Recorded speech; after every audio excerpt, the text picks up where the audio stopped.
नमस्ते दोस्तों, मैं डॉक्टर वेद प्रकाश मिश्रा, आपका एनोरेक्टल सर्जन, अपने यूट्यूब चैनल में आपका स्वागत करता हूं।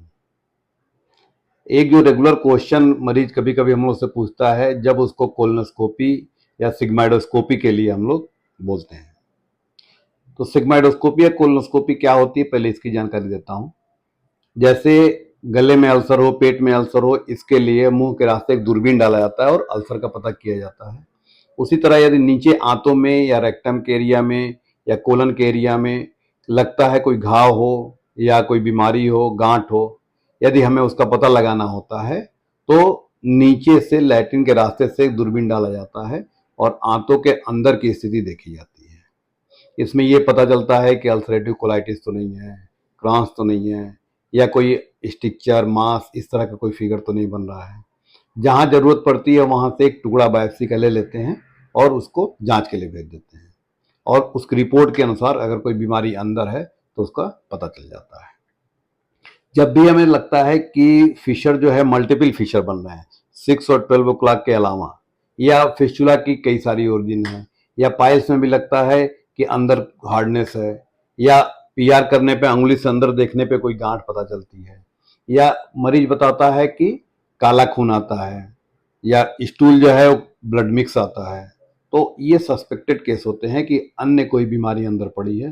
तब हम लोग एडवाइस करते हैं कि कोलोनोस्कोपी या एंडोस्कोपी कराइए।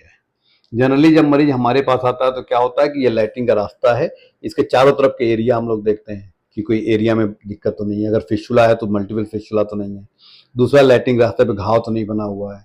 अगर सब ठीक रहता तो फिर हम लोग डिजिटल एग्जामिनेशन करते हैं उंगली से, और ये अंदर उंगली जाके चारों तरफ हम लोग फील करते हैं कि कोई गांठ, मांस या पस पॉकेट, ये सब तो नहीं फील होता है। और हम लोग के पास छोटा एक इंस्ट्रूमेंट होता है जिसको प्रैक्टोस्कोप कहते हैं।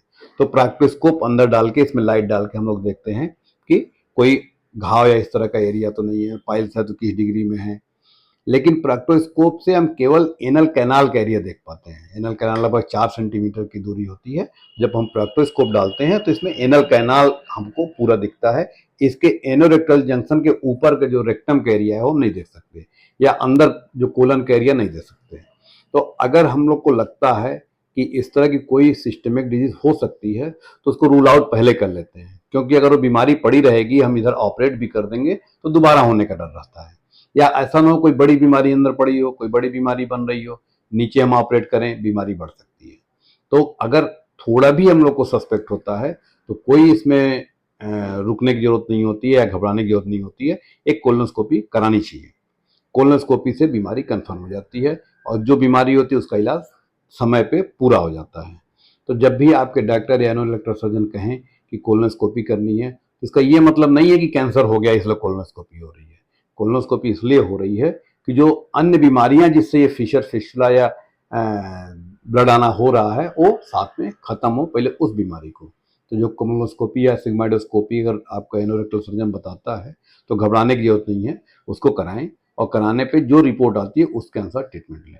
अन्य किसी जानकारी के लिए नीचे दिए गए नंबर पर संपर्क कर सकते हैं। धन्यवाद।